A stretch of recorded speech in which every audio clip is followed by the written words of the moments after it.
Witam serdecznie, z tej strony Adam Chodorowski z internetowego sklepu modelarskiego Tank Models. Witam serdecznie swoich subskrybentów, witam podglądaczy, oglądaczy, którzy jeszcze nie dali suba mojemu kanałowi, ale zachęcam Was do zasubowania. Na pewno nie będziecie żałować. Aby być poinformowanym na bieżąco o nowościach na kanale, proponuję też zaznaczyć ikonkę dzwonka, abyście byli informowani. A bohaterem dzisiejszego unboxingu będzie sowiecki, radziecki myśliwiec MiG-17, w kodzie nazywany jako Fresko. Ten model był używany również w Wojsku Polskim w czasach, kiedy był PRL. Tu proszę bardzo, mamy taką książeczkę poświęconą właśnie z serii Samoloty Wojska Polskiego, którą już wielokrotnie Wam pokazywałem. I tutaj mamy właśnie fresko używane w Wojsku Polskim. Można zobaczyć numerację, malowanie, gdzie stacjonowały samoloty, w jakich wersjach były i naprawdę warto posiadać taki model w swojej kolekcji, no bo to jest historia lotnictwa polskiego, tak? I posłuchajcie, jest to model oczywiście w skali 1,72 i uwaga, nie jest to model wyprodukowany samodzielnie przez Zvezdę. Ten model ukazał się w połowie lat 90. i pierwszy raz został wydany przez chińską firmę Dragon. Czyli tak naprawdę mamy tutaj przepak dragonowski z nowymi kalkomaniami. Sporo tego jest, tutaj powiem Wam. Niestety nie ma kalkomanii polskich w tym modelu, a jak zauważycie, tu mamy samolot z flagą francuską, czyli można powiedzieć, że to są radzieckie samoloty. Myślę, że może być to Wietnam. Mimo to, że tutaj na przykład troszeczkę będzie inny okres, chociaż nie, mamy tutaj wietnamskie też malowanie, bo te samoloty, pamiętajcie, brały udział, były inaczej, siły ludowe były wyposażane, czyli te socjalistyczne, były wyposażane przez ZSRR, jak i również przez Chiny w sprzęt wojskowy. I teraz zaglądamy sobie do pudełka i zobaczymy. Pancernie zapakowane. Zvezda robi to naprawdę nieźle. Jeżeli chodzi o pakowanie modeli, to fajnie. Model ten, powiem Wam, nadaje się dla każdego modelarza. Widziałem efekty już sklejonego tego modelu przez początkującego modelarza i nie dostałem jakichś negatywnych opinii. Osoba ta jest dość młodym modelarzem i początkującym i spokojnie dała sobie radę, poradziła sobie z nim bez problemu. A teraz sobie zobaczymy, co tutaj mamy. Kamerka niżej. Spory zestaw kalkomanii, nawet jest, powiem Wam, super egzotyczne kalkomanie mamy. I to nawet bardzo. Tutaj mamy, to są kalkomanie kubańskie. No, mamy DDR-owskie. Czegoś mi tu brakuje w tym DDR-ze. Mamy tak, kubański zestaw kalkomanii, radziecki, DDR, wietnamski. No, brakuje tutaj polskiego tylko. I powiem Wam, że naprawdę jest nieźle bogaty model, jeżeli chodzi o oznaczenie. Bo powiem Wam, że to jest pierwszy model, gdzie widzę kubańskie oznaczenia samolotów. Wietnamskich jest spokojnie, z wietnamskimi to jest sporo radzieckiego sprzętu, gdzie również występuje właśnie oznaczenia wietnamskie, tak samo jak koreańskie. Mówię o tej socjalistycznej Korei, tym dobrobycie, i tutaj właśnie mamy też kalkomanie eksploatacyjne, techniczne, wszystkie, i Co dalej mamy? No tutaj to jest samolot po prostu większy od 15, tak, ale myślę, że jeżeli był, tu mamy, o właśnie, to jest kalkomanie i teraz sobie, nie kalkomanie, tylko to jest szyba. I powiem wam, że naprawdę bardzo fajnie ten model mi się, wiatrochron tu mamy, przód po prostu kabinę. Te modele są w obu muzeach, nawet w większości muzeów powinny być te modele, właśnie Fresco, MiG-ów 17, jak samo i 15.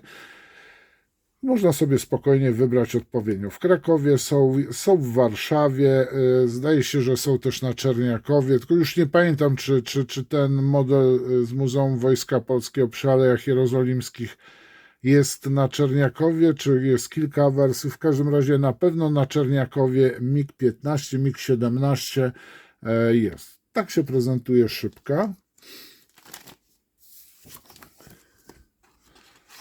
No i patrzymy sobie dalej.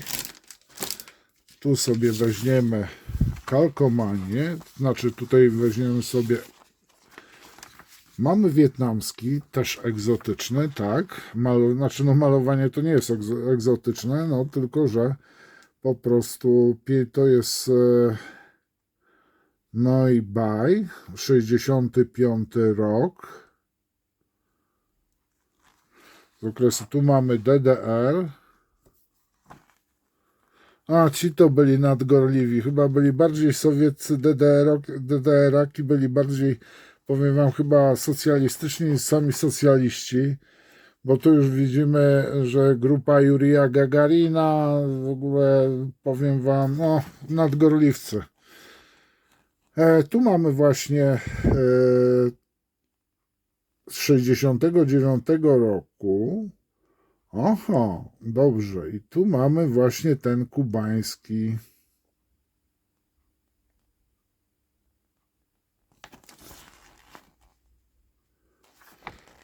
Tak prezentuje się.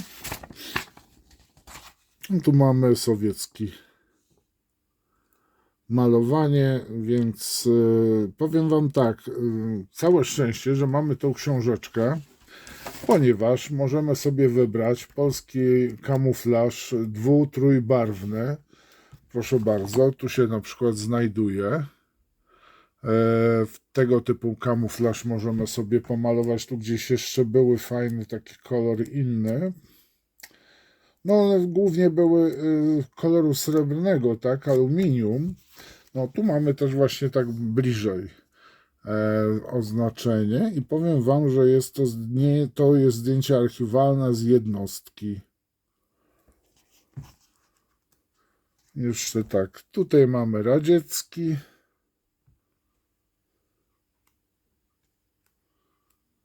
I tak się przyglądam, jeszcze szukam w oznaczeniach polskich. No tu mamy dorwać tylko kalkomanię do tego, na przykład tą 0003 zrobić sobie, tego mnie właśnie, tu mamy stara 660. Powiem wam, naprawdę można bardzo ciekawy modelik z tak prostego modelu zrobić, że ho. I każda kolekcja będzie na pewno zwracała, szczególnie w tym dwubarwnym kamuflażu polskim. I tutaj po prostu myślę, że każdy zwróci na ten model uwagę. No a teraz wyjmuję sobie ramkę. Mamy jedną ramkę olbrzymią, taką dużą i drugą mamy malutką. Tu mamy wylot. Tak prezentuje się. Czysto są elementy, powiem wam, że naprawdę jeżeli chodzi o jakość tych modeli mimo swojego wieku, to one są naprawdę bardzo, bardzo ładne. Co do, posłuchajcie, nie odważę się na recenzję tego modelu, no bo ciężko opowiedzieć coś na podstawie wyglądu ramek, no bo trzeba byłoby wziąć teraz plany, popatrzeć, czy wszystkie linie podziału, wielkość jest odpowiednia, więc tutaj po prostu na razie oglądamy ramki i patrzymy, jak są wykonane. Ramki są naprawdę wykonane czysto, dobrze. Nie ma żadnych zapadnięć, czyli tak zwanych skurczy. I tu mamy, proszę bardzo, ramka A, elementy kadłuba,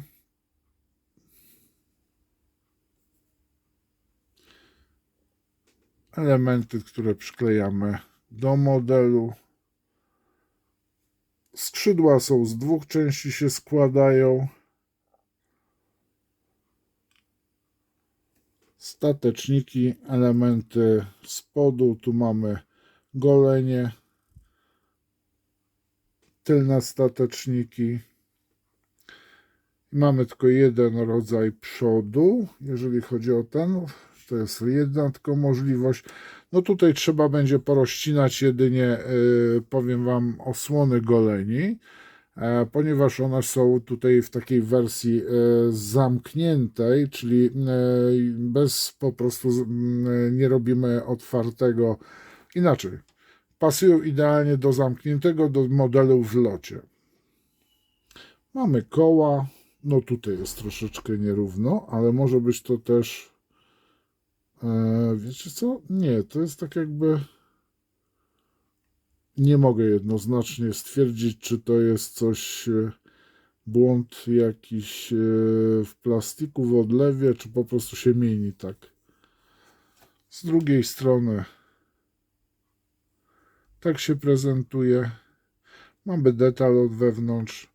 Tu mamy elementy kabiny pilota. Mamy fotelik pilota.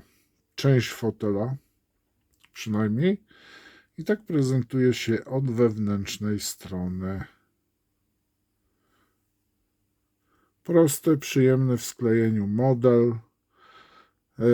Powiem Wam, ja się zawsze bałem w migach jednej rzeczy, kiedyś jak dawno temu sklejałem, skleja się do kadłuba skrzydła, już po sklejeniu, to warto zwrócić uwagę, że najpierw przypasować dobrze skrzydła niesklejone do kadłuba, zobaczyć, czy one wszędzie się równo składają, ale czasami trzeba tu przy tych łączeniach lekko zaszpachlować. Znaczy no, sporo starszego typu modeli tak trzeba było zrobić. Tu mamy też mocowania, widzę, gdzie są mocowania. Tu są mocowania do dodatkowych zbiorników z paliwem. Tu mamy te zbiorniki z paliwem. Tu mamy działko. Nie, tu mamy działko, przepraszam. Tu mamy działeczko, które naklejamy po prawej stronie, a drugie jest po lewej, chyba tak. No i tak się prezentuje, powiem Wam, w całości model, tak się prezentuje ten zestaw, plus oczywiście tutaj, no z miga nie można mieć dużo oczekiwań, prosta konstrukcja jak rura. Powiem Wam, że nic więcej tu się nie wykombinuje z tego modelu, no bo to był samolot rura dosłownie, rura ze skrzydłami. No i tutaj więcej nie wykombinujemy, sklejania dużo nie ma, może być trochę, powiedzmy, szpachlowania, tak? Na przykład przy skrzydłach, bo są dość ciężkie. Trzeba dobrze dopasować, tak? W każdym razie tutaj skrzydła nam się nie przesuną z jednej prostej przyczyny, bo mamy wcięcia i to gdybyśmy mieli dwie płaszczyzny skrzydeł, no to trzeba wtedy zobaczyć, czy nie trzeba ich wyprofilować przy sklejaniu i dobrze jest najpierw przymierzać skrzydła po prostu na sucho, a nie skleić je i dopiero do kadłuba dopasowywać, bo może być inny profil po prostu wtedy i okaże się, że źle skleiliśmy. Tutaj za bardzo źle się nie da skleić, ponieważ mamy już tutaj prowadnicę, tak samo tu mamy zakończenie, mamy też odpowiednie takie, nie ma dziurek odpowiednich, takich prowadnic, chociaż nie, tu są. Tu i tu. Teraz dwa. I teoretycznie już po sklejeniu one powinny pasować. Jeżeli nie, no to delikatnie trzeba będzie przy kadłubie zaszpachlować. Ewentualnie, jeżeli będzie bardzo wąska ta szparka, no to można poradzić sobie ze szparami po prostu klejem. To jest wszystko. Powiem Wam, bohaterem dzisiejszego filmiku był MiG-17 kod NATO Fresco od rosyjskiej firmy Zvezda. Ach, jeszcze posłuchajcie, Instrukcja. No normalnie posłuchajcie, ta instrukcja to jest księga. Tak prezentuje się instrukcja. Bardzo prosta instrukcja. No to jest sam prosty model. O właśnie, i tu trzeba zobaczyć na ten profil skrzydeł. To jest bardzo ważne. Nie w linii tak ma być pod kątem prostym, tylko delikatnie jednak skrzydła zwisają ku dołowi. I warto też obciążyć sobie przód, jak mamy wlot, żebyśmy po prostu, żeby nam samolot stał na przednim kole, a nie na ogonie. No i tu mamy właśnie pokazane te klapy, że sobie rozcinamy w tych miejscach, i bo one się w sumie z 3 części składają, tak? Gdy jedna część jest przy kadłubie, tutaj na skrzydle, jedna część jest na goleń, a trzecia część tuż pod. I dość dziwna konstrukcja. No w każdym razie tak się prezentuje. Tu mamy spód. Najprawdopodobniej do innej wersji F7, co ja mówię F, Miga, czyli Mikojana i Gurjewicza, tak? Miga 17. Fajny model. Powiem wam, że nie wiem, czy już troszeczkę ze względu na epokę, bo już jak pewnie zauważyliście, bardziej w kierunku współczesnych modeli, ale nie jest powiedziane, że jak już robię odrzutowce, to w wolnej chwili nie strzelę sobie takiego fajny model z okresu jeszcze PRL, polskich pilotów.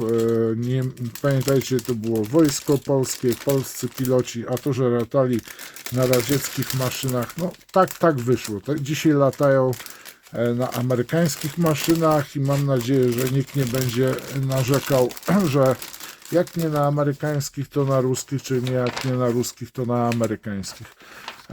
Takie mamy samoloty, mamy dobrych pilotów i koniec. No, co tu dużo dyskutować. Latamy na tym, na co nas stać. Ewentualnie mamy w takim układzie. I koniec bajki. Sami nie produkujemy samolotu odrzutowego. Może i całe szczęście, bo trwałoby to u nas wieki. I ludzie by już nie latali takimi samolotami, tylko innymi. Dzięki serdeczne za uwagę. Miłego dnia. Poszukajcie gdzieś tej właśnie książki, bo to już jest MiG-17, to jest numer 30 z całej serii. Znaczy, no nie jest cały, bo cała seria to jest ponad 50. To jest jedyna moja cała seria taka, jakie są, ukazują się. Dziwne. I powiem wam, że poszukajcie bardzo fajne książeczki, bo tutaj widzę, to co praktycznie Michał Fischer i Jerzy Gruszczyński praktycznie całą serię chyba obcykali.